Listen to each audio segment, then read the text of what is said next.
बुद्ध की बहुत ही मूलभूत ऐसी शिक्षा प्रतीत समुत्पाद को समझने का प्रयास कर रहे हैं। अभी तक कम से कम हम ये समझ चुके होंगे कि जीवन में जो भी घटता है, हमारे साथ जो भी होता है, अच्छा या बुरा, वो बिना वजह के नहीं होता, बिना कारणों के नहीं होता। अगर वो कारण है, तो कुछ निर्मिति होगी, अगर वो कारण को हम नष्ट कर देते हैं, तो जो निर्माण हुआ है, वो भी नष्ट हो सकता है। तो मुझे लगता है कि ये जो मूलभूत विचारधारा है प्रतीत समुत्पाद की, ये हम समझ चुके होंगे।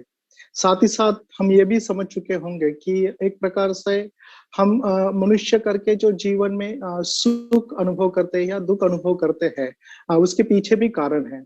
और हम बार-बार जो दुःख चक्र में पड़ते रहते हैं, दुःख में पड़ते रहते हैं, वो जो है एक प्रकार से हमें बार-बार दुःख में डालने वाली जो संस्कारिकता है या प्रतीत समुत्पाद का कारण और परिणाम है, उसको भवचक्र के माध्यम से हम समझने का प्रयास कर रहे हैं। और साथ ही साथ जब हम सुख की बात करते हैं, तो सुख निर्मिति का मार्ग भी अलग प्रकार के चक्र से दिखाया गया है, जिसको हम ऊर्ध्वगामी चक्राकार मार्ग कहते हैं, जो अंतिम सुख तक, मनुष्य के परमोच्च सुख तक, ऐसे सुख तक जो सुख कभी नष्ट नहीं होता, जो कभी वो सुख कभी एग्जॉस्ट नहीं होता, ऐसी अवस्था में हमको पहुंचा सकता है। वो चक्र जो है ऊर्ध्वगामी, वो ऐसी अवस्था तक हमें पहुंचा सकता है जहां पर ये सुख कभी भी एग्जॉस्ट नहीं होता। और ऐसे अंतिम सुख की या उच्चतम सुख की या परमोच्च सुख की जो अवस्था है, जिसे हम बुद्धत्व कहते हैं, निर्वाण भी कह सकते हैं, तो ऐसी अवस्था तक ले जाने वाली भी कारण मीमांसा इस प्रक्रिया के माध्यम से, प्रतीत समुत्पाद के माध्यम से हम देखने का प्रयास कर रहे हैं। और निश्चित रूप से ये तत्व अभी हमें धीरे धीरे केवल बौद्धिक रूप से ही नहीं, जैसे उन्होंने कहा कि कुछ भावनाएं भी हमारी उसके साथ जुड़ रही है। निश्चित रूप से हमको समझ में आ रहा है कि यस, इस प्रकार से मेरा जीवन है, और उसका कारण भी हमें समझ में आ रहा है। और फिर अगर उन कारणों को हम समझते हैं और उन कारणों को अंडू करने के लिए अगर हम प्रयास करते हैं, उसे निकालने के लिए अगर हम प्रयास करते हैं, तो निश्चित रूप से विकास की तरफ हम गौर करेंगे, विकास की तरफ हम बढ़ेंगे। ये भी हमने अभी समझना शुरू किया है। तो भाइयों बहनों, आज हम थोड़े आगे जाने वाले हैं, लेकिन आगे जाने से पहले मैं धम्मपद की एक गाथा से इसकी शुरुआत करना चाहूंगा, जो बहुत ही मुझे लगा कि मैंने उस गाथा से आज शुरुआत करनी चाहिए। वो गाथा ऐसी है, पाली मेरा उतना अच्छा नहीं है, फिर भी मैं पढ़ने का प्रयास करूंगा। मनो पुब्बंगम्मा धम्मा, मनो सेट्ठा मनोमया, मनसाच पदुठेन भासति वा करोति वा, ततो नंग दुःख वम वेंति चक्क व वाहतो पदं। मतलब इसका अर्थ है कि मन सभी ये बातों का निर्मित स्थान है। मन सब सब सब में प्रमुख होता है। हमारे अच्छे या बुरे बातों का मन प्रधान है। और अगर मन में जो भी उत्पन्न होता है, जो भी है वो मन से ही उत्पन्न होता है। और अगर हम दुष्ट विचारों से या कुशल विचारों से बर्ताव करते हैं, बोलते हैं, तो निश्चित रूप से दुख उस तरह से हमारे पीछे हो लेता है, जिस तरह से बैलगाड़ी का पहिया बैल के पैर के पीछे। तो ये जो धम्मपद की बिल्कुल पहली गाथा है, धम्मपद जहां से शुरुआत होता है, उस यमक वग्ग की ये पहली गाथा है, जो बिल्कुल ये बात कहता है कि अगर हम अकुशलता से पेश आते हैं, अकुशल मन से बोलते हैं, विचार करते हैं, कृति करते हैं, तो निश्चित रूप से जो गाड़ी का पहिया है, चक्र है गाड़ी का, बैलगाड़ी का, वो बैल के पीछे जैसे हो लेता है, उसी प्रकार से दुख हमारे पीछे हो लेता है। बुद्ध धम्म ऐसा कहते हैं कि जिस बात पर हम ड्वेल करते हैं, जिस बात के बारे में हम बार बार सोचते हैं, जिस बात की कृति हम बार बार करते हैं, हम उसके जैसा बनते हैं। जो हम बार बार सोचते हैं, हम वही होते हैं, वैसे ही बनते हैं। तो इस प्रकार से अगर हम जब प्रतीत समुत्पाद के बारे में सोचते हैं, कारण परिणाम की प्रक्रिया के बारे में सोचते हैं, तो हमको पता चलता है कि जो भी मानसिक अवस्थाएं पिछले कुछ दिनों से, पिछले 2 सप्ताह से हम अनुभव करने का या उसको सीखने का प्रयास कर रहे हैं, वो अभी हमारे लिए केवल बौद्धिक समझ के रूप में नहीं आती, या फिलोसॉफिकल बात के रूप में, या तात्विक बात के रूप में, दार्शनिक बात के रूप में नहीं आती है, तो वो जीवन का अनुभव है। क्योंकि ये तत्व प्रणाली या प्रतीत समुत्पाद की शिक्षा ये हमें बताती है कि जिस बात के बारे में हम सोचते हैं, जिस बात के बारे में हम सोचते रहते हैं, ड्वेल करते हैं, तो वैसा ही हम बनते हैं। अगर हम कुशल बात के बारे में सोचते रहेंगे तो निश्चित रूप से हमारा मन कुशल बनेगा। अगर अकुशल बात के बारे में सोचते रहेंगे तो निश्चित रूप से हमारा मन अकुशल बनेगा। और यही बात हम पिछले 2 सप्ताह से देखने का प्रयास कर रहे हैं कि जब हम अकुशलता से सोचते हैं तो अलग-अलग अकुशल मानसिक अवस्थाएं हम किस तरह से अनुभव करते हैं, किस तरह से कर सकते हैं और वो मानसिक अवस्थाएं क्या है, इसको इसके साथ भी हम रूबरू होने का पिछले कुछ दिनों से प्रयास कर रहे हैं। साथ ही साथ अगर कुशल मन से हम पेश आते हैं तो निश्चित रूप से कुछ जो कुशल मानसिक अवस्थाएं हैं उसको भी हम अनुभव करते हैं। कुछ कुशल मनोवस्था में हम स्वयं ड्वेल कर सकते हैं या रह सकते हैं। ये भी बात हमने देखने का प्रयास किया है। और मतलब लास्ट सप्ताह तक हमने 3 जो मानसिक अवस्था है उसको देखने का प्रयास किया था।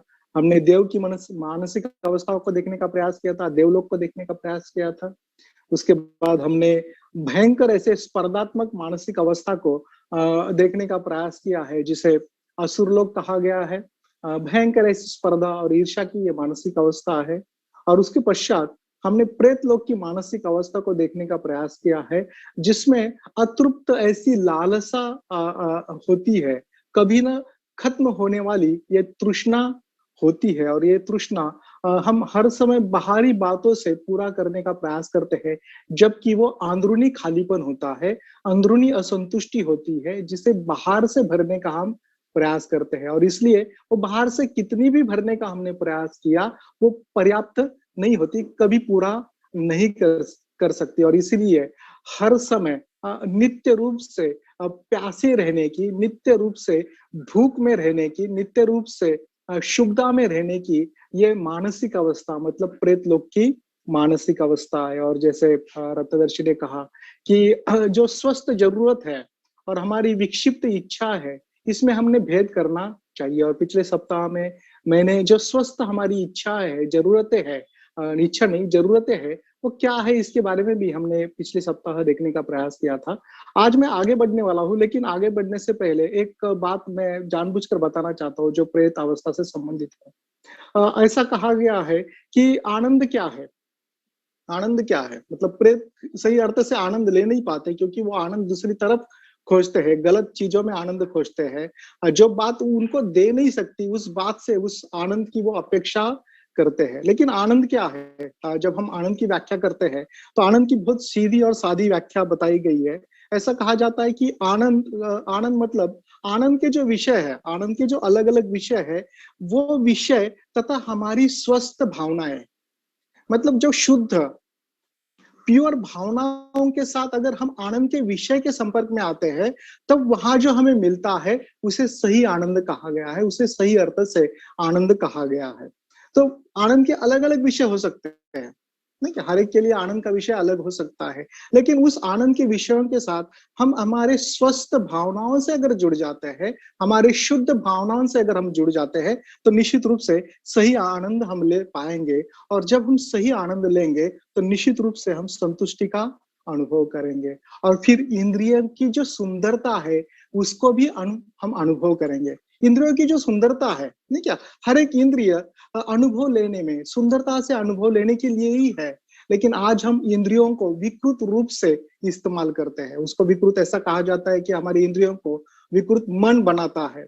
अगर मन अच्छा नहीं रहा, मन में स्वस्थ इच्छा नहीं रही तो हमारे इंद्रिय भी विकृत बन जाते हैं। इंद्रियों का दोष नहीं है, इंद्रियों तो अपना काम कर रहे हैं, वो करप्ट नहीं है। उनको करप्ट कौन बना रहा है?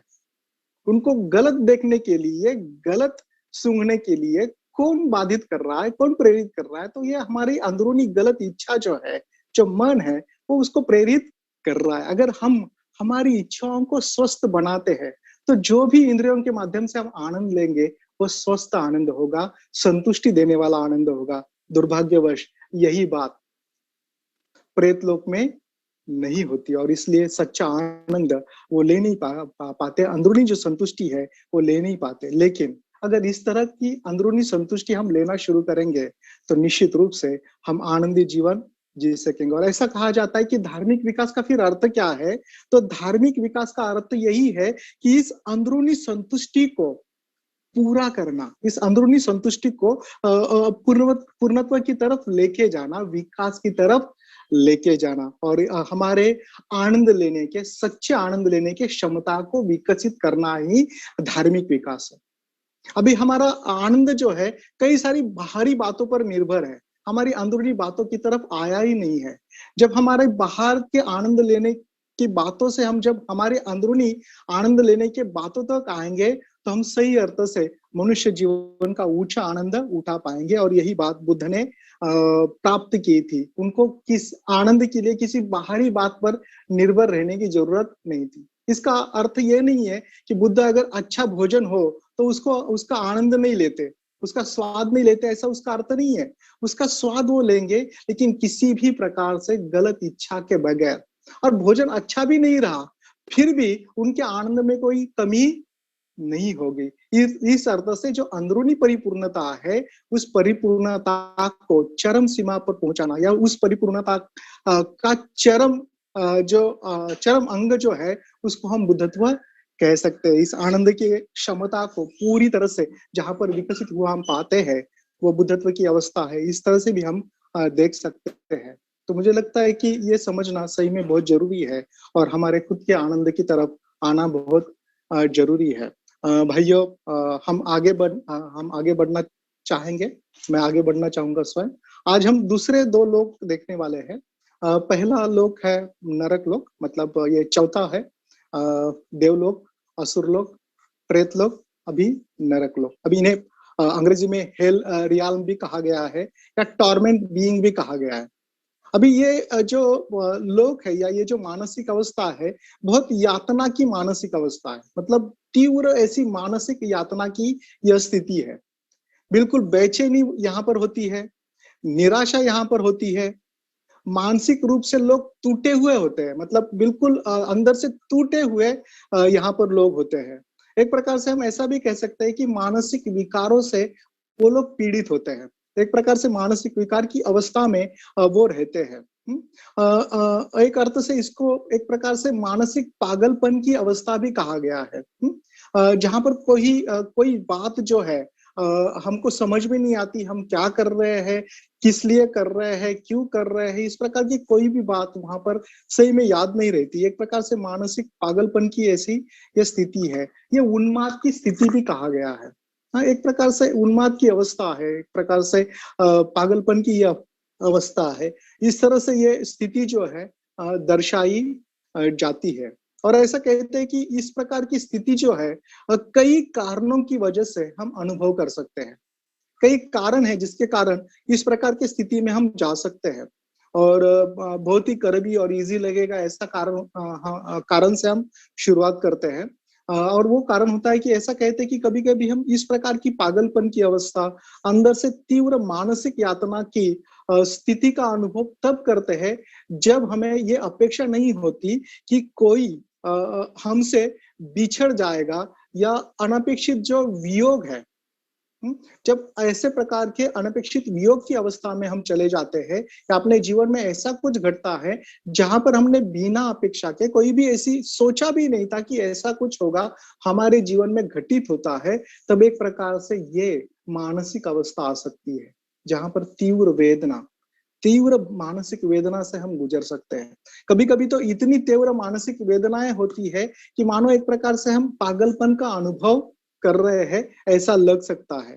तो ये एक कारण है और ये बिल्कुल सहज कारण है। हम हमारे जीवन में देख सकते हैं, हम में से कई सारे लोग शायद इस अनुभव से गुजरे होंगे कि जब भी कोई इस प्रकार की हानि हमारे जीवन में होती है, इस प्रकार की क्षति हमारे जीवन में होती है, तो हम एक प्रकार से पगला से जाते हैं। समझ में नहीं आता कि क्या करूं, क्योंकि कुछ भी सोचा नहीं था, थोड़ा भी ऐसा विचार नहीं किया था कि ऐसा हो सकता है, और अचानक से वो बात हमारे सामने आ जाती है। और इस प्रकार की घटना के कारण, इस प्रकार के हमारे साथ होने के कारण भी हम मानसिक रूप से टूट सकते हैं, अंदर से बिखर सकते हैं, और उसका परिणाम भयंकर ऐसे मानसिक यातना में हो सकता है, भयंकर ऐसे पागलपन की स्थिति में हम वहां पर जा सकते हैं। तो ये जो बात है, ये कारण बताया गया है। हम स्वयं अपने जीवन को, अपने अनुभव को ये बात लगा के देख सकते हैं।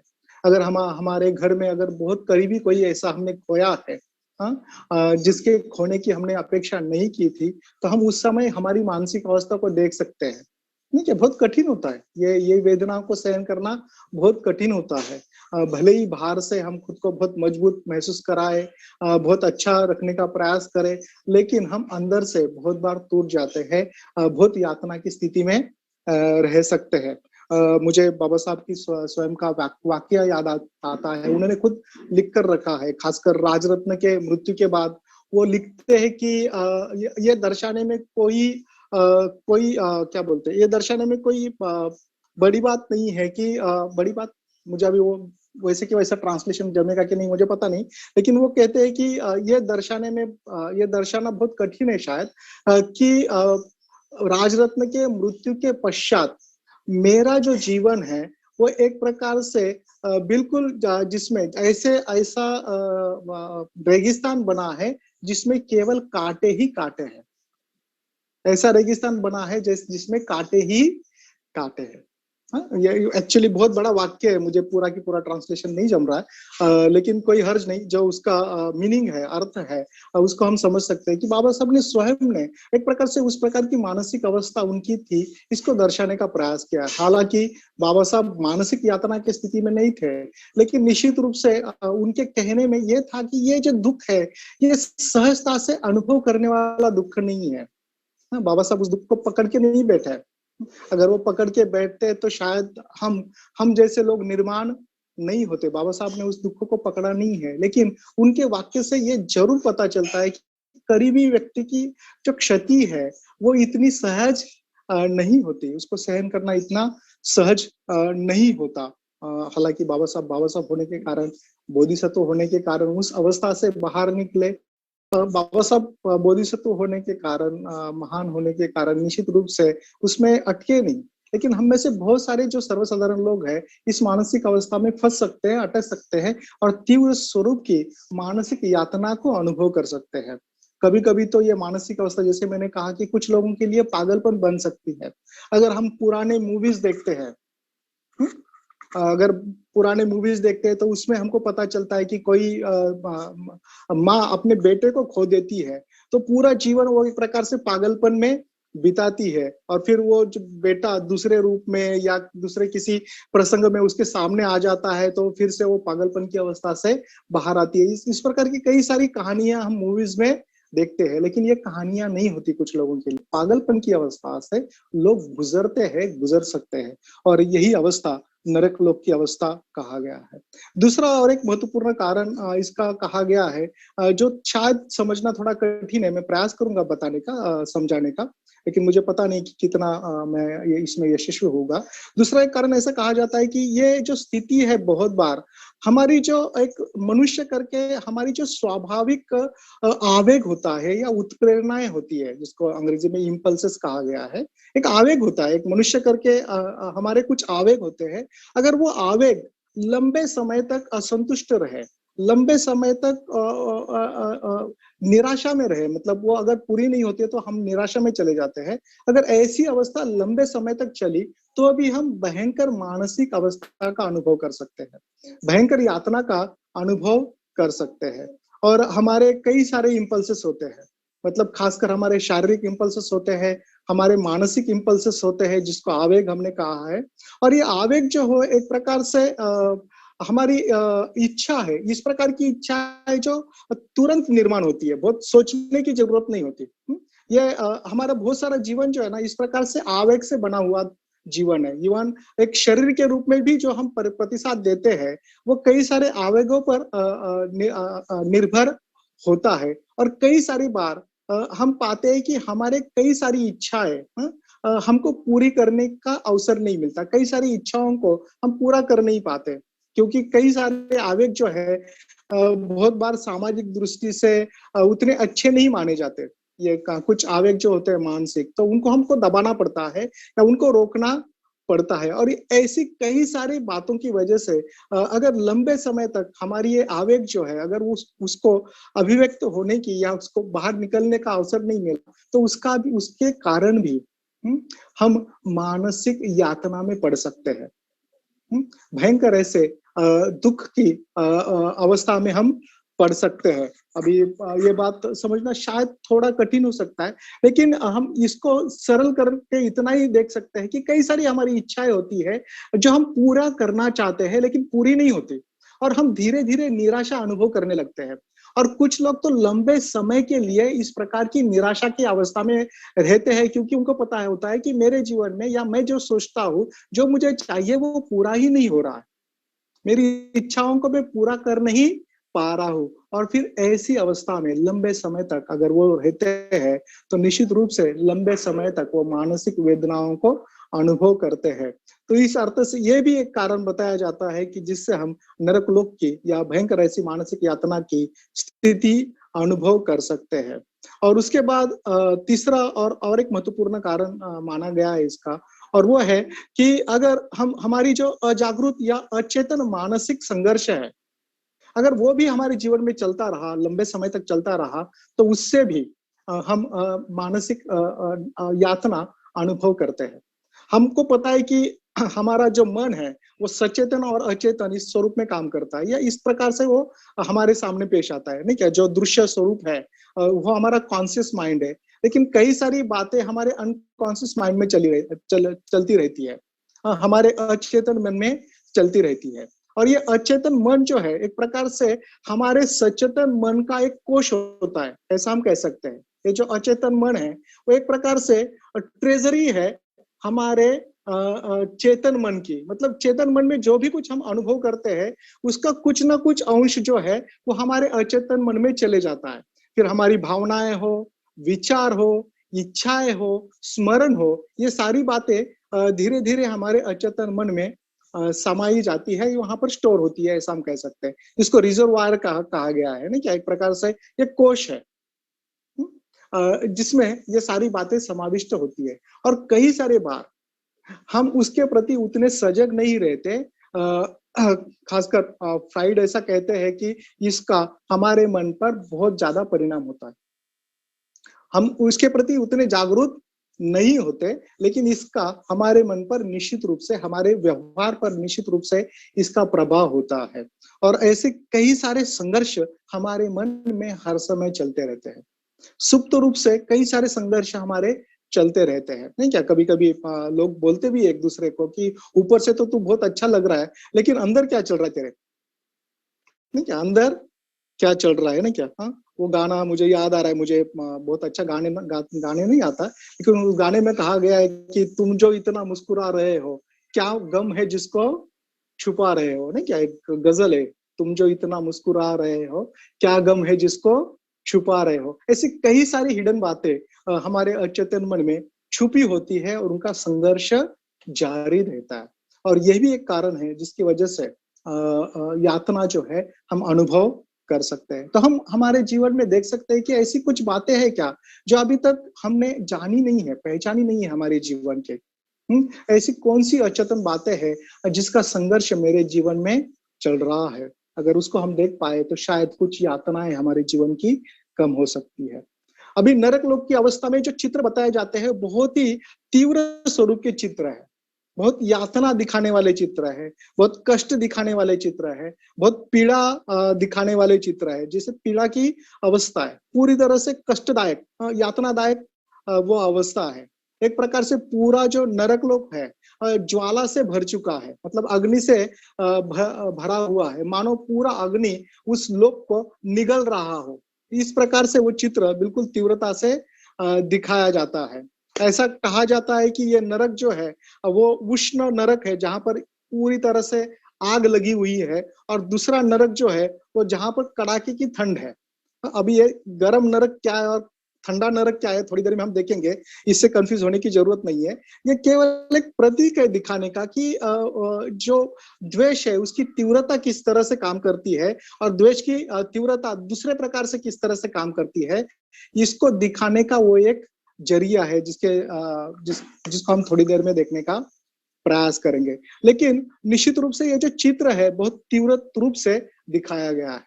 कभी कभी इस चित्र में ऐसा दिखाया जाता है कि किसी के जीवा पर हल चलाया जा रहा है, किसी को उबल रहे तेल में तला जा रहा है, उसकी भजिया बनाई जा रही है, जस्ट जो, क्योंकि बहुत कठिन हम सुन रहे हैं, तो थोड़ा सा जोक कर रहा हूं मैं, आप लोग हंस नहीं रहे। अभी आप हंस भी रहे हैं तो मुझे दिखाई नहीं देंगे, क्योंकि 4 ही लोग मैं देख सकता हूँ। कोई हर्ष नहीं। मतलब एक प्रकार से तेल में हम तले जा रहे हैं। कोई धारदार शस्त्र से हमको काट रहा है।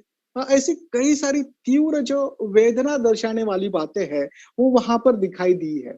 भी ये सभी प्रतीक के रूप में हमको देखना है, सही में ऐसा नहीं होता है। कभी कभी ये जब चित्र हम देखते हैं तो हमको हमारे पुराने धर्म की याद आती है, क्योंकि नरक का चित्र इसी प्रकार से वहां पर दिखाया गया है, नहीं क्या, उसको दिखाने का प्रयास किया गया है। लेकिन उसका इसका कोई संबंध नहीं है, ये केवल प्रतीक है कि जब इस प्रकार की मानसिक अवस्था में हम होते हैं तो निश्चित रूप से वेदना जो है, वहां पर पीड़ा जो है इस प्रकार की हो सकती है, मानो कोई हमें काट रहा है, इतनी भयंकर पीड़ा हमें हो सकती है। और निश्चित रूप से बुद्ध धर्म कहता है कि इस प्रकार से नरक का चित्र जब दिखाया जाता है तो वो लोगों को डराने के लिए बिल्कुल इस्तेमाल नहीं करना चाहिए। ठीक है, बहुत बार हमको नरक का डर इसलिए दिखाया जाता है क्योंकि कहा जाता है कि अगर तू अच्छा बर्ताव नहीं करेगा तो कहाँ चला जाएगा? कोई तो बोलो एक शब्द, कहाँ चला जाएगा? नरक में चला जाएगा, ना क्या, नरक में चला जाएगा। तो हम डरते, बाप रे नरक, क्योंकि नरक की अवस्था हमको दिखाई गई है ना, भयंकर है। तो हम नरक में जाने से डरने के लिए, मतलब नरक में जाने से डरने के लिए हम कुशल करने का प्रयास करते हैं। ऐसी संकल्पना बुद्ध धर्म में नहीं है। हमारी जो कुशलता है, हमारी जो नैतिकता है, वो हमारे आत्मविश्वास से आती है, परिपक्वता से आती है। बुद्ध धर्म की जो नैतिकता है वो आत्मविश्वास का परिणाम है। बुद्ध धर्म की नैतिकता जो है वो परिपक्वता का परिणाम है। मुझे लगता है कि ये बात बहुत ही महत्वपूर्ण है समझना। नहीं तो हम नरक की इस अवस्था को डर के माध्यम से अगर लेंगे और फिर अच्छा करने का प्रयास करेंगे तो हम सही में अच्छा नहीं बन सकते, शायद हम और गहरे नरक में जा सकते हैं। तो इस बात को समझना बहुत जरूरी है। वैसे देखा जाए तो एक प्रकार से कठोर ऐसे पीड़ा की या यातना की ये अवस्था दर्शाने के लिए ही जो मुख्य लक्षण है नरक अवस्था का, उसको दर्शाने के लिए ही ये चित्र इतना तीव्र बनाया गया है, ऐसा मेरा स्वयं का मानना है। एक प्रकार से हम अनुभव भी करते हैं। अभी मुझे पता नहीं कि आप लोगों ने कभी अनुभव किया है कि नहीं, लेकिन शायद सुना भी होगा, जब हम तीव्र ऐसे बीमारी की अवस्था में होते हैं, कोई बड़ा गहरा जख्म अगर हमको हुआ है, कोई ऑपरेशन हो या कोई वेदनादायक बात हमारे जीवन में घटी हो, शरीर के साथ अगर घटी हो, तो निश्चित रूप से इस प्रकार की यातना ही हम अनुभव करते हैं। कभी कभी लोग बोलते हैं कि मेरी यातना के बारे में मत पूछ, बहुत भयंकर है, ऐसे लग रहा है, वेदना ऐसी लग रही है मानो कोई मेरा पैर काट रहा है।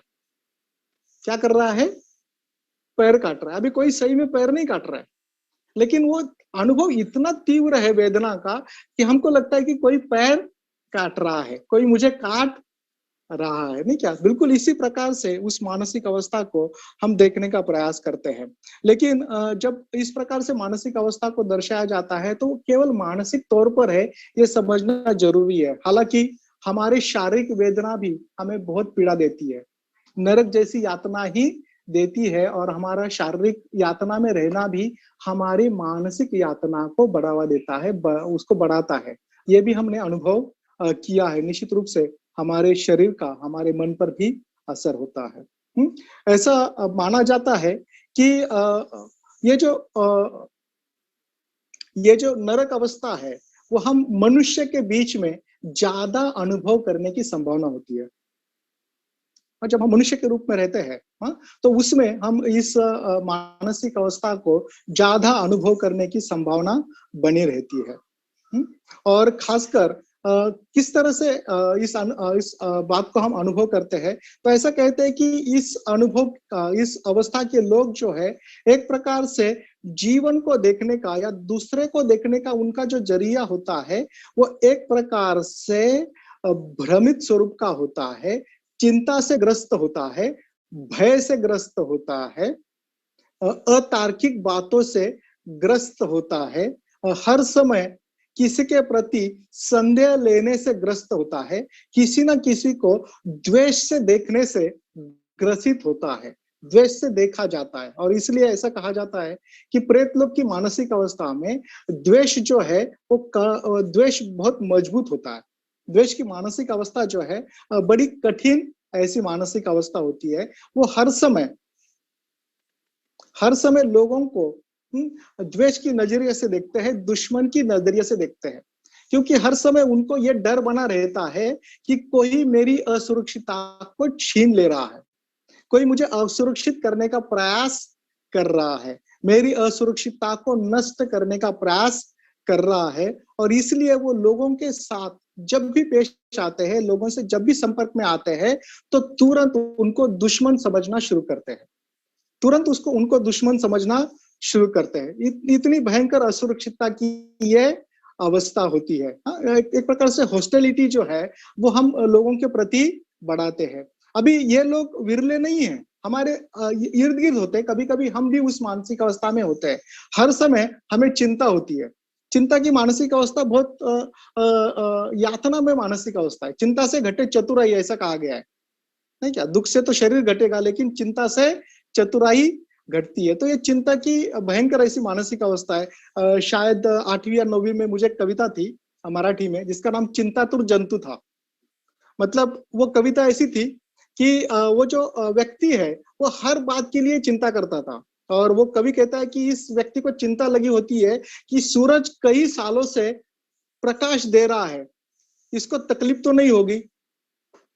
अगर पेड़ से कोई पत्ता गिरता है तो उस पत्ते का क्या होगा?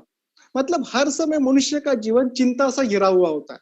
अभी हम धम्म जीवन में भी जीते हैं ना, तो हम में से कई सारे लोगों को चिंता लगी होती है। सुबह जब उठते हैं ना, तो वो सोचते हैं कि अभी हमारे केंद्र का क्या होगा, मूवमेंट का क्या होगा।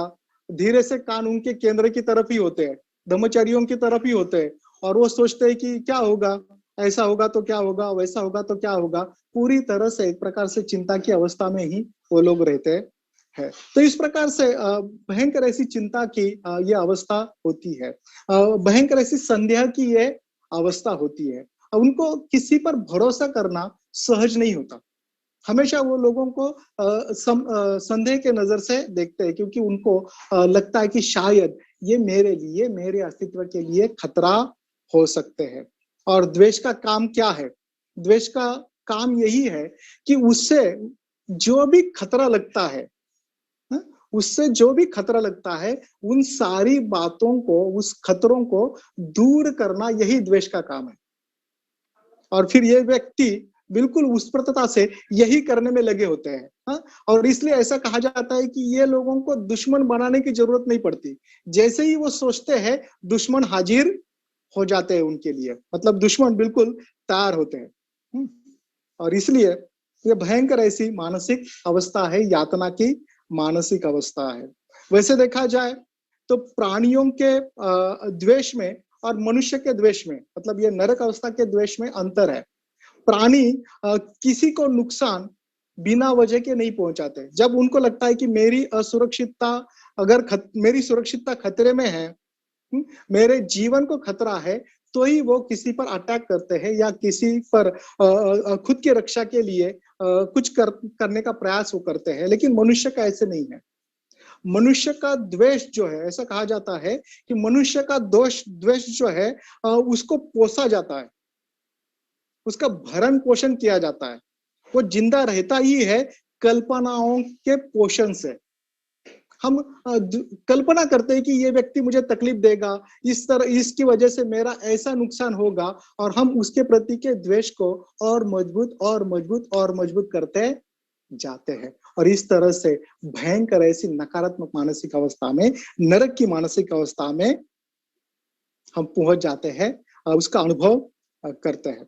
और कई सारी बार फिर हम द्वेष के कारण, कोई घटना हमारे जीवन में निश्चित रूप से घटती है।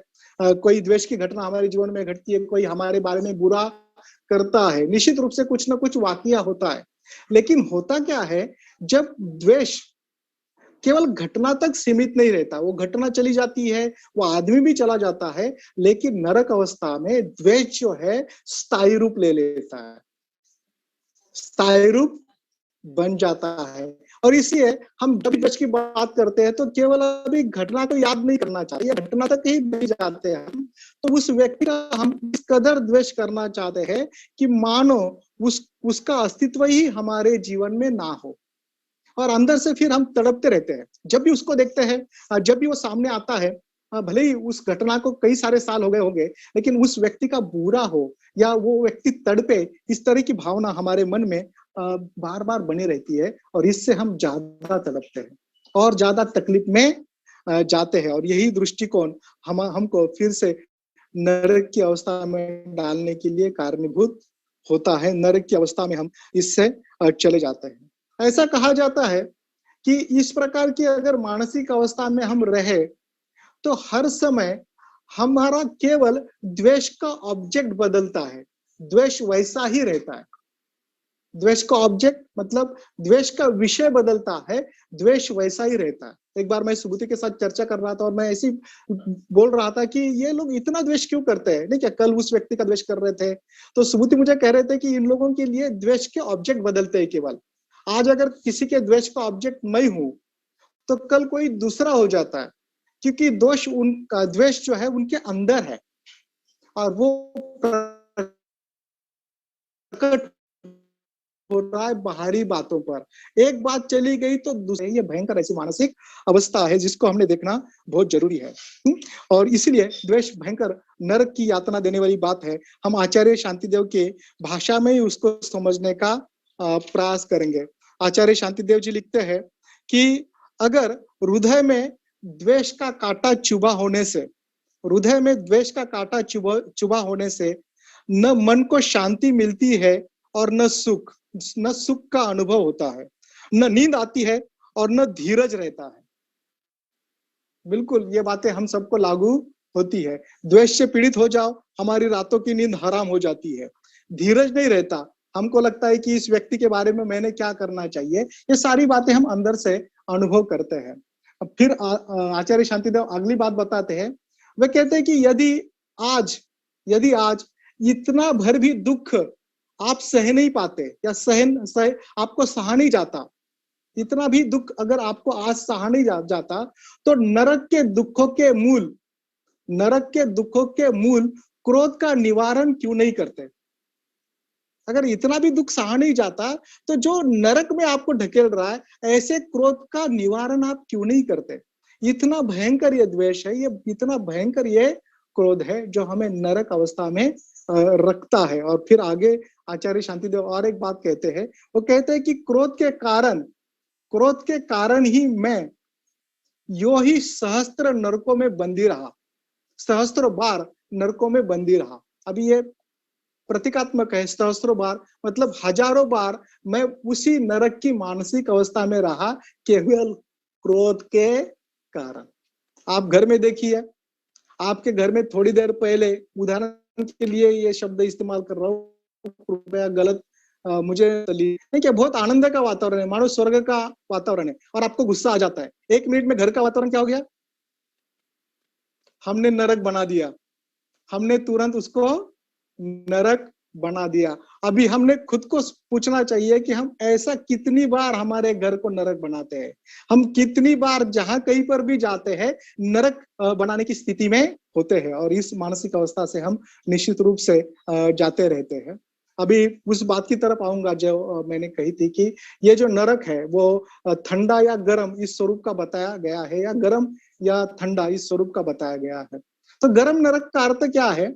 तो यहाँ पर द्वेष की या क्रोध की बहुत बड़ी तीव्रता होती है, और वो एक प्रकार से हर समय बाहर आता है। तीव्र रूप से जो द्वेष है, जो यातना है, वो एक प्रकार से बाहर आती रहती है, बिल्कुल तीव्रता से वहां पर वो दिखाई देता है, और इसलिए उसको उष्ण नरक कहा गया है या गर्म नरक कहा गया है। लेकिन फिर ठंडा नरक क्या है?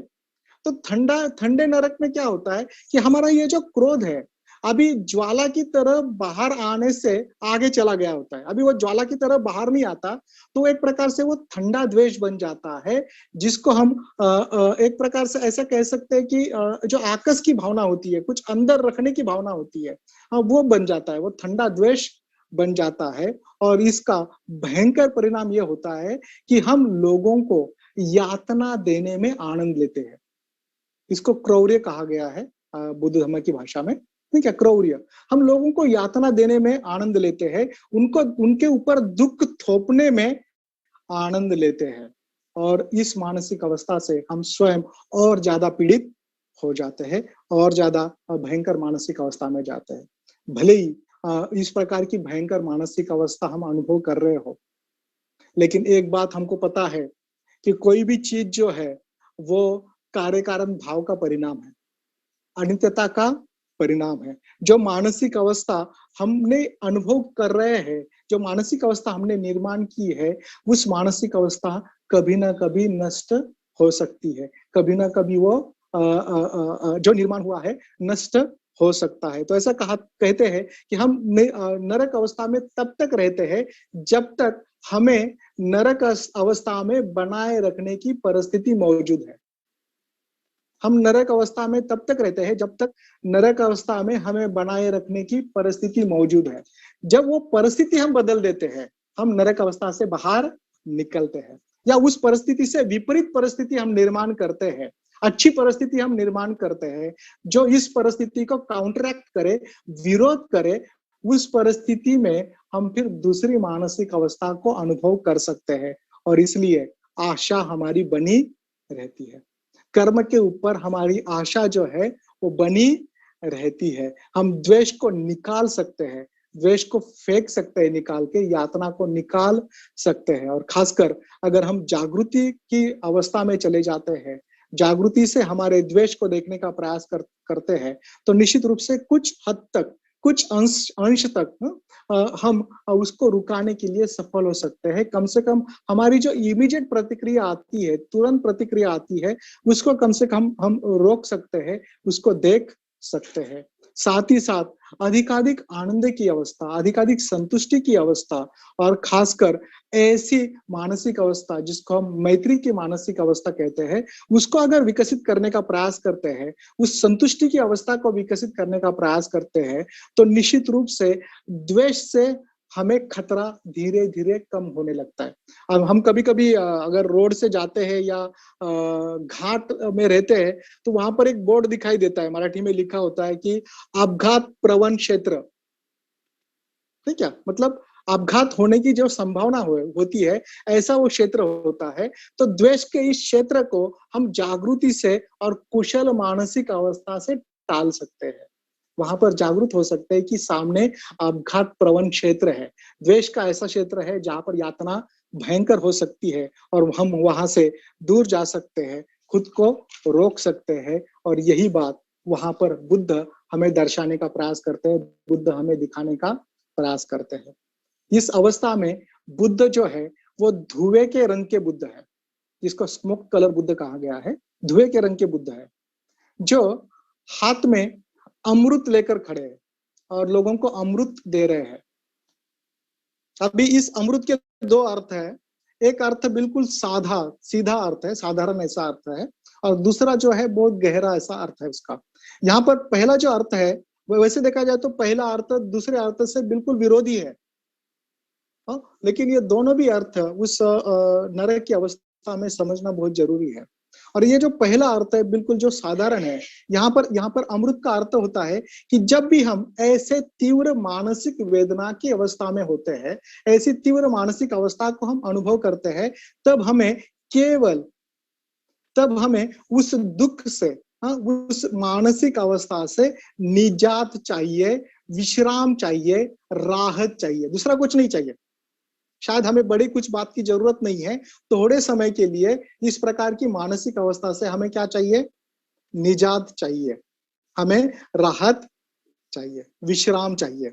इतना भी काफी होता है ऐसी मानसिक अवस्था के लोगों के लिए। तो ये पहली बात बुद्ध दर्शाने का प्रयास कर रहे हैं कि अगर आप मानसिक अवस्था भयंकर यातना में हो, भयंकर मानसिक यातना में हो, तो ऐसी जगह जाओ जहां पर आप बिल्कुल आराम से रह पाओगे, राहत आपको महसूस होगी, राहत आपको मिले, ऐसी स्थिति में हमने जाना चाहिए। तो ये पहली बात बुद्ध वहां दर्शाने का प्रयास करते हैं। लेकिन दूसरी बात बहुत गहरी है, जिसको हम समझने का प्रयास करेंगे। और ये गहरी बात अमृत इस अर्थ से जुड़ी है, अमृत इस शब्द से ही जुड़ी है।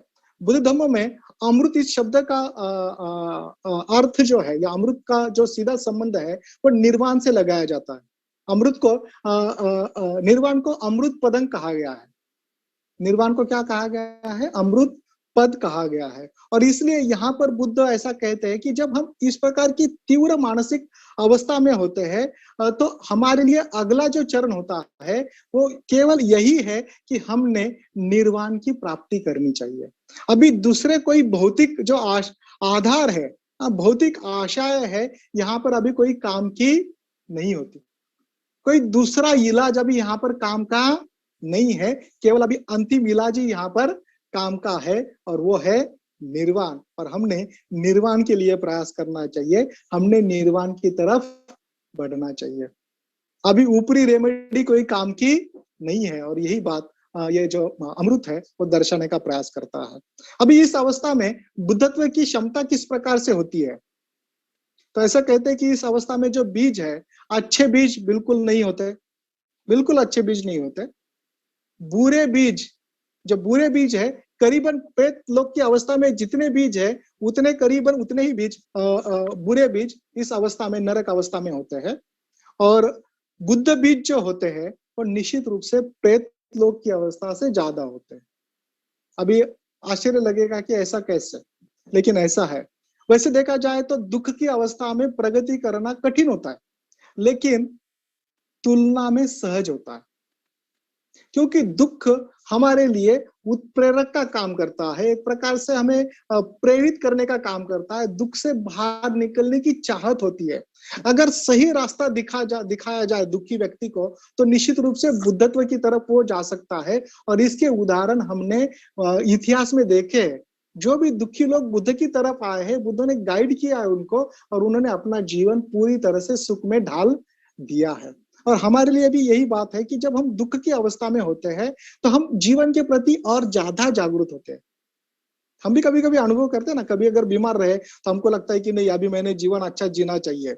अभी ये कोरोना के काल में 1 साल से हम लोग यही सोच रहे हैं कि जीवन अच्छा जीना चाहिए, और कर भी रहे, क्योंकि हमारे सामने मृत्यु है, नहीं क्या, दुख है। तो इस प्रकार से दुख की अवस्था में एक प्रकार से दुख हमारे जीवन की, धम्म जीवन की आशा के रूप में, उत्प्रेरक के रूप में काम कर सकता है। और इसलिए विकास की संभावना वहां पर ज्यादा मौजूद होती है, क्योंकि ऐसी अवस्था में हम जीवन के प्रति, हमारे विकास के प्रति और ज्यादा संवेदनशील बनते हैं, और इसी प्रकार से फिर हम विकास की तरफ जा सकते हैं। और इस अर्थ से नरक लोक में बुद्धत्व की संभावना ज्यादा मौजूद होती है। तो भाइयों और बहनों, ये रहा नरक लोक।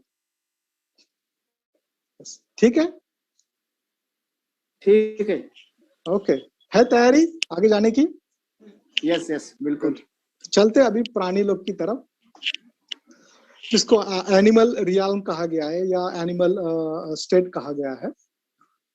यस, तो ये प्राणी जो अवस्था है, ये पूर्णतः इंद्रिया आसक्ति की अवस्था है। इंद्रियों के लिए केवल इंद्रियों के लिए जीवन जीने की अवस्था है। यह ऐसी स्थिति है जहां पर मनुष्य केवल अन्न, लैंगिकता तथा भौतिक सुविधा में ही रुचि लेता है। मतलब मनुष्य अन्न, लैंगिकता तथा भौतिक सुविधा में ही रुचि लेता है।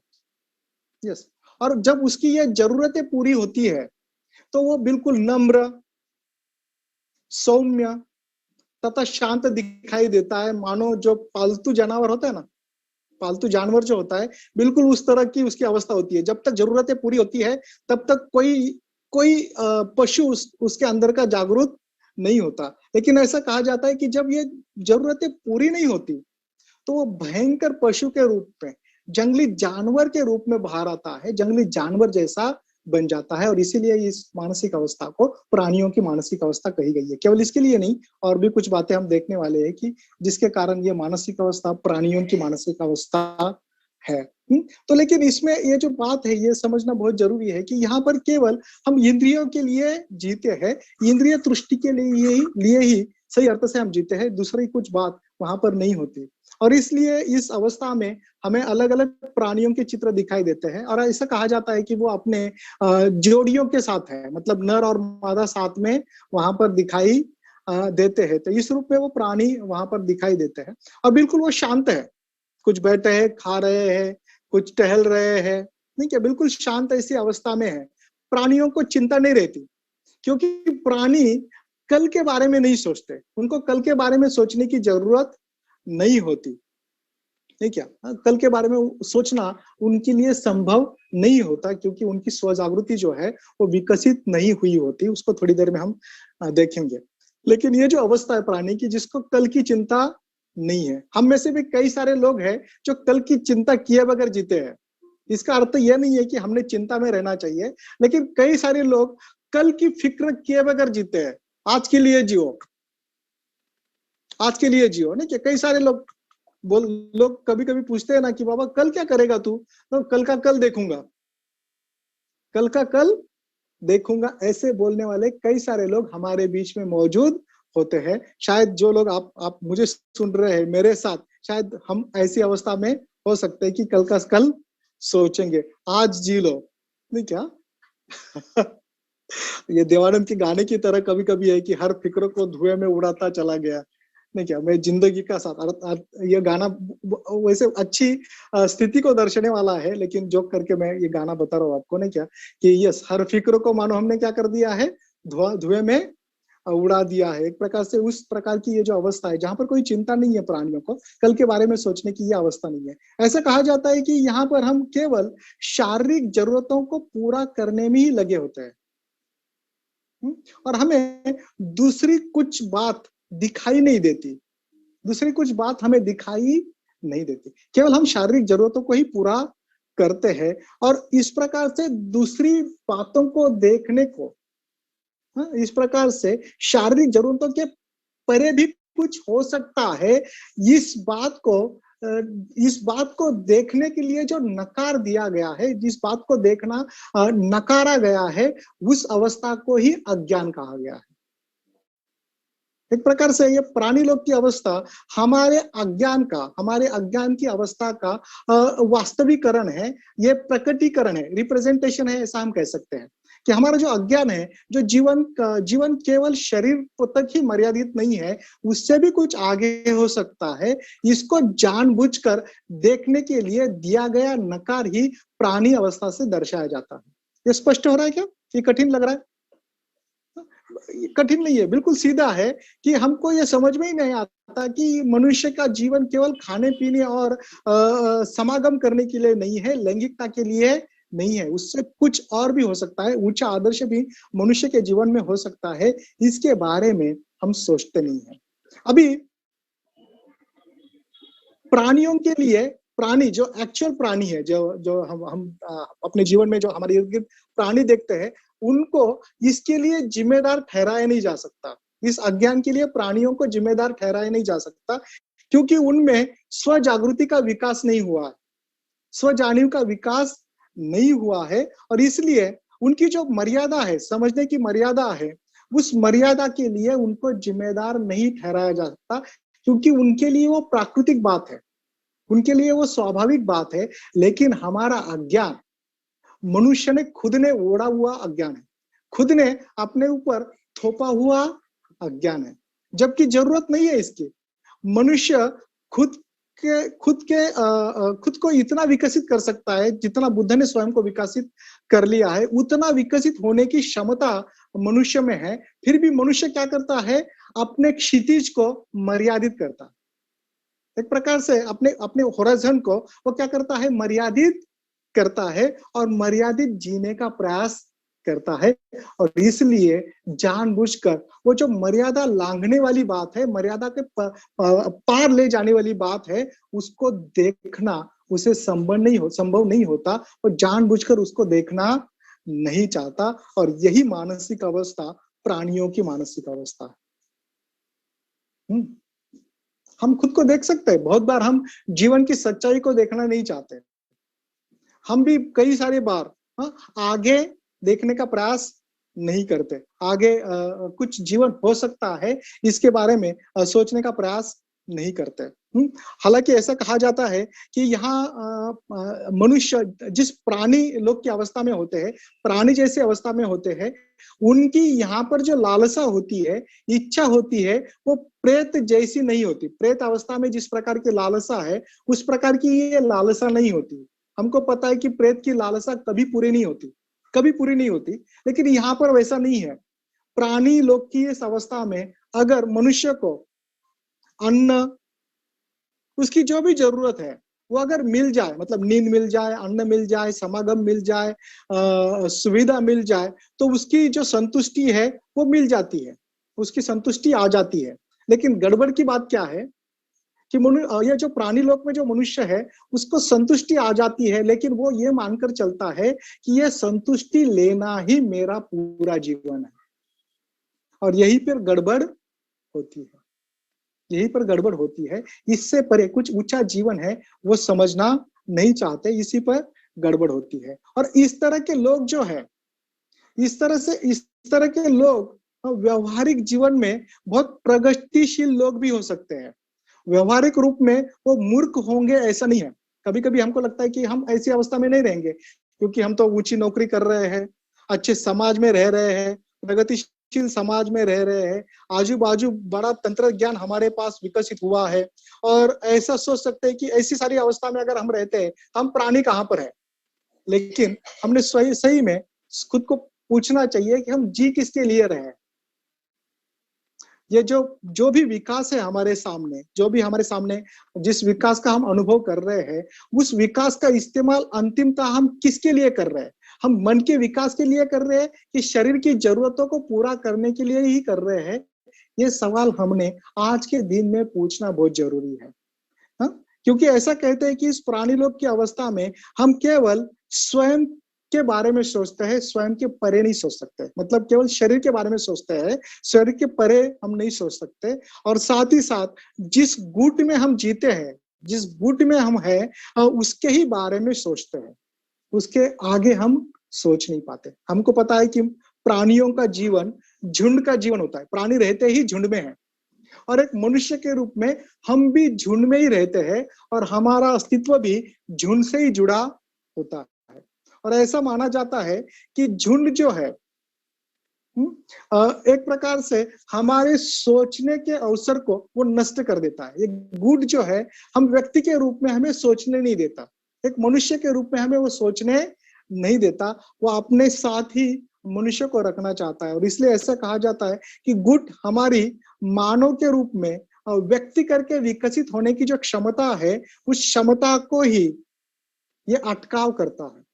गुट क्या करता है, मनुष्य के रूप में हमारी व्यक्ति बनने की जो क्षमता है, उस क्षमता को ही ये अटकाव करता है। लेकिन प्राणियों को ये बात समझ में नहीं आती। हम में से कई सारे लोग हैं वो केवल गुट का जीवन जीते हैं, उसके अलावा उनका जीवन कुछ नहीं होता। एक व्यक्ति के रूप में वो विकसित नहीं होते, विकसित होना नहीं चाहते। और इस तरह से ये भयंकर मानसिक अवस्था होती है। जैसे मैंने कहा कि हमारे इर्द गिर्द ये लोग हैं।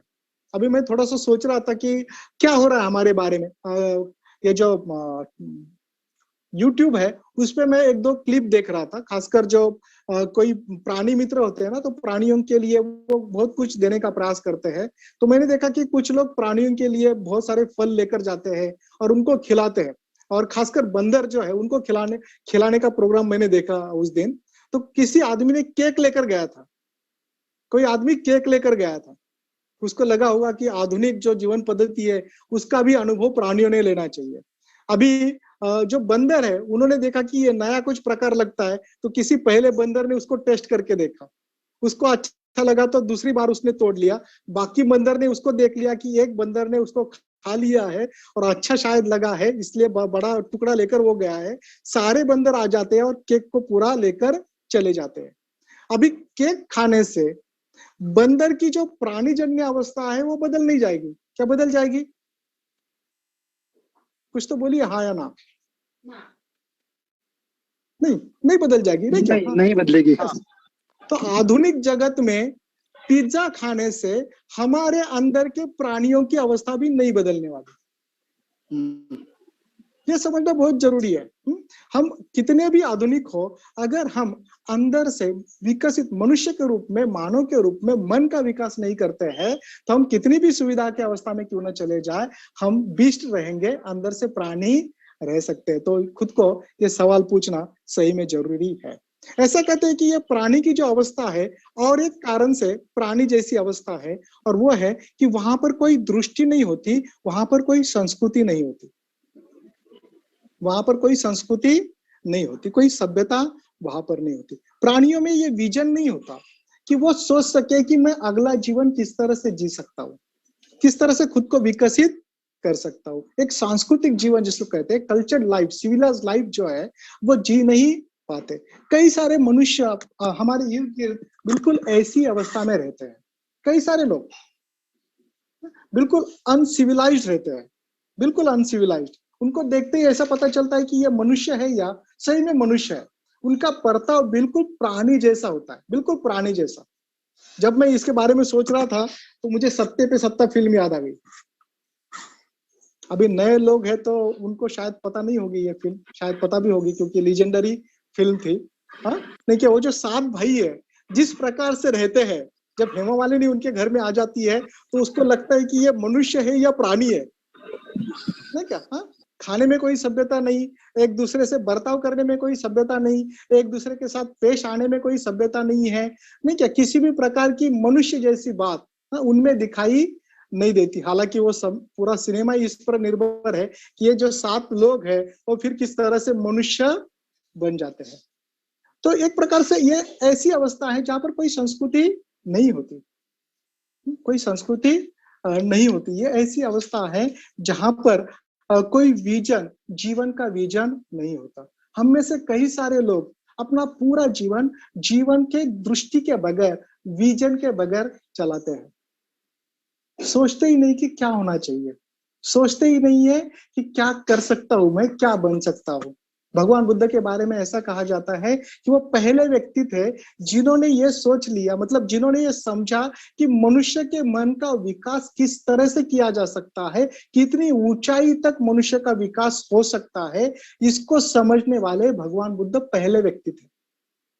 और एक बौद्ध करके हम उस आदर्श के अनुयायी है जिस आदर्श ने मनुष्य के विकास की ये उच्चतम बात समझी थी। हम प्राणी नहीं रह सकते, हमने प्राणी नहीं रहना चाहिए। ये मनुष्य जीवन दुर्लभ है, हम प्राणियों की अवस्था में गवा नहीं सकते। हमने सही में सोचना चाहिए कि हम सही में हमारे जीवन का इस्तेमाल अच्छी अवस्था में जाने के लिए कर रहे हैं क्या, मन की ऊंची अवस्था में जाने के लिए कर रहे हैं क्या।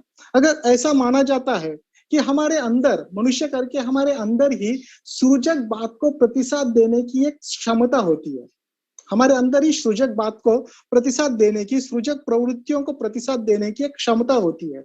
लेकिन अगर हमारे अंदर की इस सृजक प्रवृत्ति को हम बार बार नकारते गए, बार बार उसको ढकेलते रहे, उसे अनदेखा करते गए, तो ये जीवन की संभावना, हमारे जीवन में ये संभावना बनी रहती है कि फिर हम कुछ नहीं तो केवल प्राणी करके ही बचेंगे, प्राणी करके ही बचेंगे, मतलब प्राणी की अवस्था में ही रहेंगे। अगर हमारे जीवन की इस क्रिएटिविटी को, इस प्रवृत्ति को, जिस प्रवृत्ति में सृजकता को प्रतिसाद देने की संभावना है, अगर उसे हम जानबूझकर अनदेखा करते हैं, उसको बार बार नकारते हैं, तो हम कुछ नहीं तो केवल प्राणी करके ही बचेंगे। और इसलिए ये समझना बहुत जरूरी है कि हमने इस अवस्था से बाहर निकलना चाहिए। ये प्राणी लोग की अवस्था और एक बात का निदर्शक है, और वह है कि यह नैतिक अजागृति की अवस्था है। यह नैतिक अजागृति की अवस्था है। यहाँ पर नैतिक जागृति का अभाव होता है। यह ऐसी अवस्था है जहां पर कोई नैतिक जानी या जागृति नहीं होती, सेंसिटिविटी नहीं होती। क्योंकि प्राणियों में स्व जागृति न होने के कारण, अभी मैं वो प्राणी कह रहा हूं जो एक्चुअल प्राणी है, जिसको एनिमल कहते हैं ना क्या, उनको स्व जागृति नहीं होने के कारण उनकी जो भी कृति होती है, जो भी कृति होती है, उसका नैतिकता से कोई संबंध नहीं होता, वहां पर नैतिकता लागू नहीं होती। लेकिन मनुष्य की स्व जागृति होने के कारण, मनुष्य में स्व जागृति का विकास होने के कारण वहां पर उनके उनके लिए नैतिकता लागू होती है। अच्छा क्या है, बुरा क्या है, ये मनुष्य सोच सकता है। वो आज जिस अवस्था में है उस अवस्था से बेहतर अवस्था में जा सकता है, इसके बारे में स्व के कारण सोच सकता है।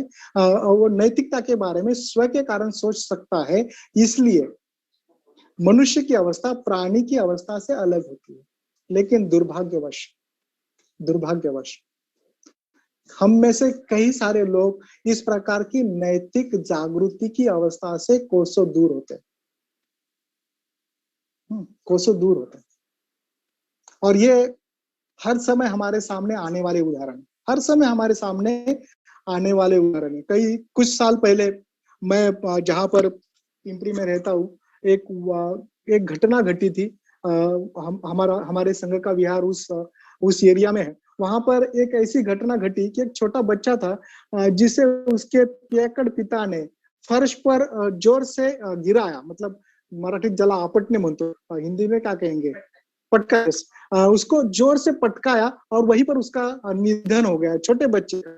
अभी बात घटी कैसे, तो वो जो पियक्कड़ पिता है वो घर पे आया था और अपने बीवी को पीने के लिए पैसे मांग रहा था, और पीने के लिए पैसे मांग रहा था, बीवी पैसे दे नहीं रही थी। उतने में ये बच्चा पिताजी के इर्द गिर्द घूम रहा था, पिताजी के पास आया, प्यार के लिए बोलो या और किसी कारण के लिए। पिताजी को कोई होश नहीं था।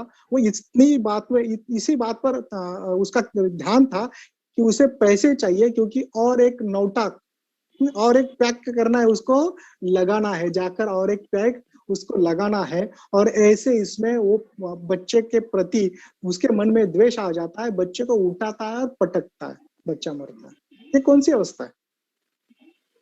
कोई जागृति नहीं है नीतिमत्ता की, क्या कर रहा हूं मैं, मेरा बच्चा है, कोई और एक जीव है, वो केवल अपने अपने इंद्रिय तुष्टि में लगा हुआ है। उसको केवल एक पैक के लिए पैसे चाहिए, और बीवी जो है उसको नकार दे रही है, बीवी उसको नकार दे रही है। कोई भी नैतिक जागृति वहां पर नहीं है। ऐसी कई सारे वाकया हमारे इर्द गिर्द हमेशा घटते रहते हैं, और ये दूसरा कोई नहीं करता, हम में छुपा प्राणी कर रहा है, मनुष्य में छुपा प्राणी कर रहा है। अभी जब ये बात मैं बता रहा हूं तो हम सबको शायद बुरा लगा होगा कि भाई इतना भयंकर कैसे क्या हो सकता है, इतना भयंकर कैसे क्या हो सकता है, ये होता है। और कभी कभी हमको लग सकता है कि ये इसमें मैं नहीं हूं, इतना बुरा मैं नहीं हूं, नहीं क्या, ये मुझसे नहीं होगा, शायद ऐसा हम सोच रहे होंगे, शायद इतना बुरा हम नहीं करेंगे। लेकिन मैं आप सबको ये सवाल पूछना चाहता हूं, ये सवाल सही में आपके मन में डालना चाहता हूं कि क्या हम हमारी इंद्रियों की जरूरत पूरा करने के लिए, क्या हम हमारी इंद्रियों की जरूरत पूरा करने के लिए ऐसा कुछ करते हैं, कभी भी ऐसा कुछ करते हैं या किया है जो बिल्कुल प्राणी जैसा है? इसके बारे में हम जरूर सोच सकते हैं।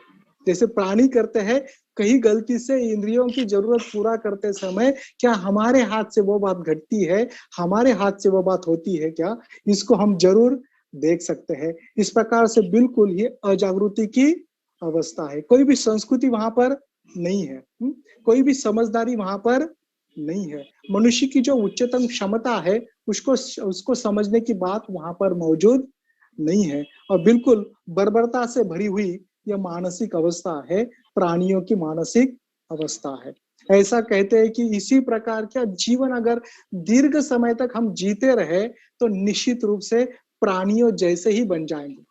हमारा जीवन प्राणियों से अलग नहीं रहेगा, और हमको लगेगा कि फिर ऐसी मानसिक अवस्था वाले शायद जंगल में रहते होंगे या फिर दूर कहीं पर रहते होंगे। ऐसा नहीं है, हमारे बीच में सिविलाइज्ड सोसाइटी में भी इस प्रकार के जीवन जीने वाले लोग हो सकते हैं, जिनका जीवन खाओ पियो जियो से अलग नहीं होता। अपने विकास के बारे में, उच्च उत्क्रांति के बारे में वो सोचते नहीं है, और इसलिए प्राणी अवस्था में ये डेंजर बना हुआ होता है, खतरा बना हुआ रहता है कि हम हमारी उत्क्रांति से, मनुष्य के मानसिक उत्क्रांति से नीचे आ जाए।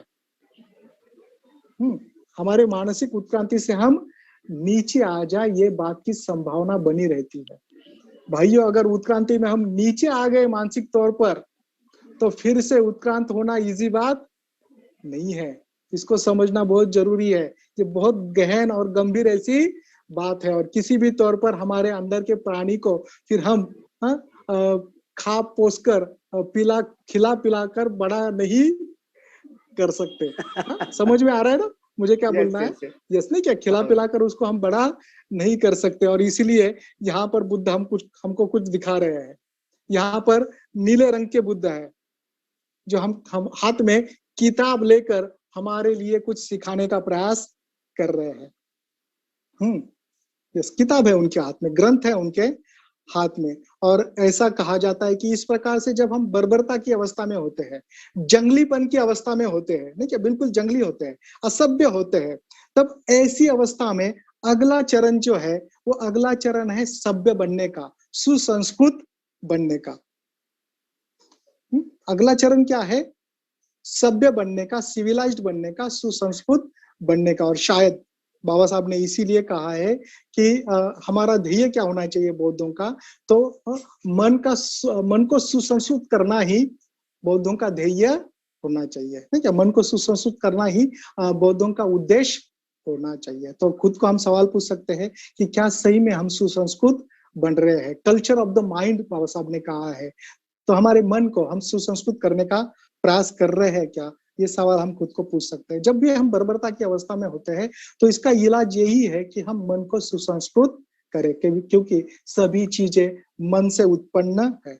साथ ही साथ और एक बात हमने करनी चाहिए, जब भी हम इस प्रकार की बर्बरता की अवस्था में, असभ्यता की अवस्था में, जंगलीपन, रानटीपन की अवस्था में होते हैं, तब हमने कला और विज्ञान से हमारा परिचय करके लेना चाहिए। खुद को कला और विज्ञान से परिचित करना चाहिए। क्यों करना चाहिए? तो ऐसा कहा जाता है कि ये दोनों चीजें, कला या विज्ञान जो है, वो हमें एक प्रकार से सूक्ष्म स्वरूप का और या शुद्ध स्वरूप का अनुभव प्रदान करती है। हाँ, शुद्ध या सूक्ष्म स्वरूप का अनुभव प्रदान करती है, ऊंचे स्वरूप का अनुभव प्रदान करती है। केवल इंद्रिय तक ही वो सीमित बात नहीं रहती, वो इंद्रिय से परे हमको लेके जा सकती है। इंद्रियों से परे मतलब जो सही जिसको मन का इंद्रिय है, उस मन के इंद्रियों को वो भावित कर सकती है, उसको परफ्यूम कर सकती है। ऐसी अवस्था में वो हमें लेके जा सकती है। और इसलिए हमने कला और संस्कृति, कला और विज्ञान का सहारा लेना चाहिए। ये सही में समझना बहुत जरूरी है। बहुत बार धम्म में जीवन में जीते समय हमको लगता है कि कला और विज्ञान ये हमारे लिए नहीं है, ठीक है? जब भी कला की बात आती है तो हमको लगता है कि इसमें क्यों टाइम वेस्ट करना। बहुत सारे संघ सदस्यों का ये समझना होता है कि ऐसी बातों में टाइम वेस्ट करने की जरूरत नहीं है, हमने धम्म पढ़ना चाहिए, धम्म को ही ज्यादा शक्ति देना चाहिए। लेकिन हमने भंते को पढ़ा है, भंते को समझा है, तो कला और बौद्ध धर्म का बहुत गहरा नाता है। कला बुद्ध धर्म से अलग नहीं है। जो सही कला है, सच्ची कला है, वो बुद्ध धर्म से अलग नहीं है।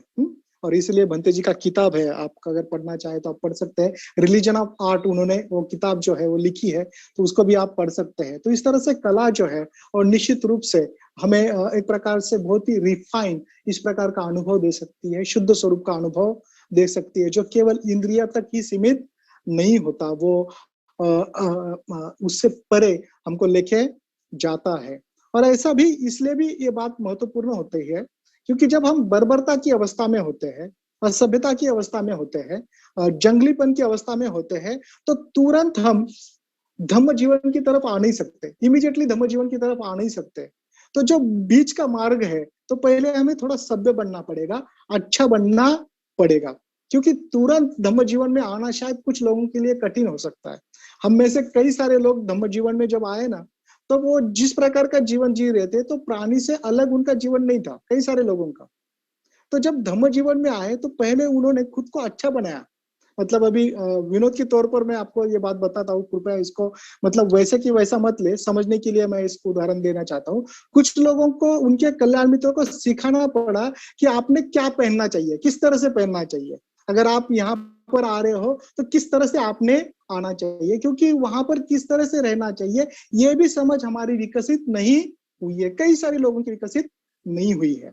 तो इस तरह से फिर हमको थोड़ा अधिक जो जिसको सांस्कृतिक है या सभ्यपन है, उसको सिखाना जरूरी होता है। और इस अर्थ से भी ये कला और संस्कृति की जो बात है, या कला और विज्ञान की जो बात है, उसको समझना हमें जरूरी होता है।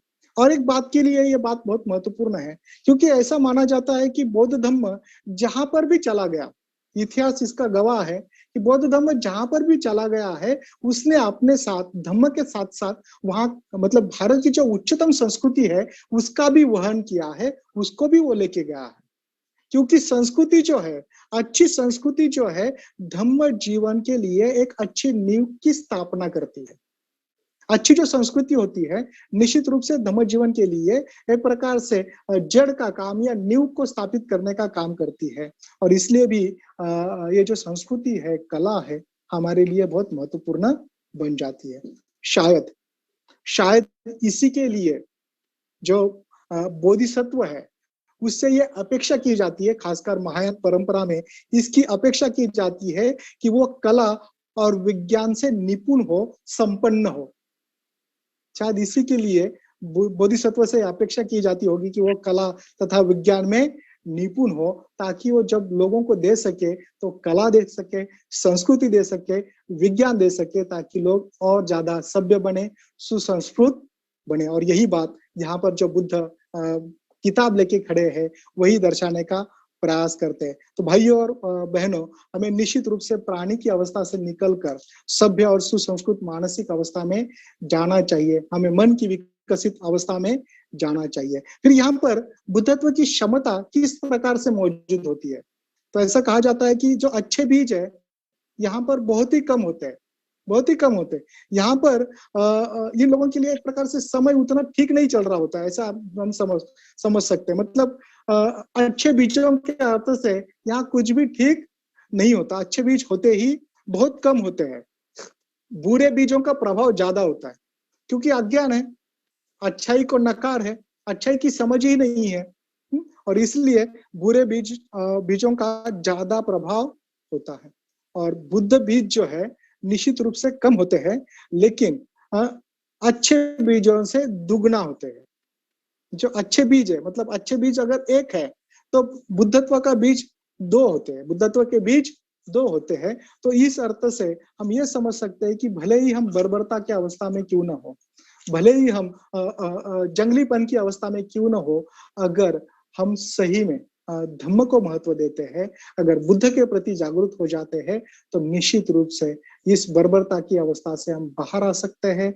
हम अज्ञान को अगर नकार देते हैं, अज्ञान को छोड़ देते हैं, देखना शुरू करते हैं, सत्यता को देख सकते हैं, तो निश्चित रूप से हम प्राणी की अवस्था से निकलकर ऊंचे अवस्था में जा सकते हैं, ऊंचे विकास की अवस्था में जा सकते हैं।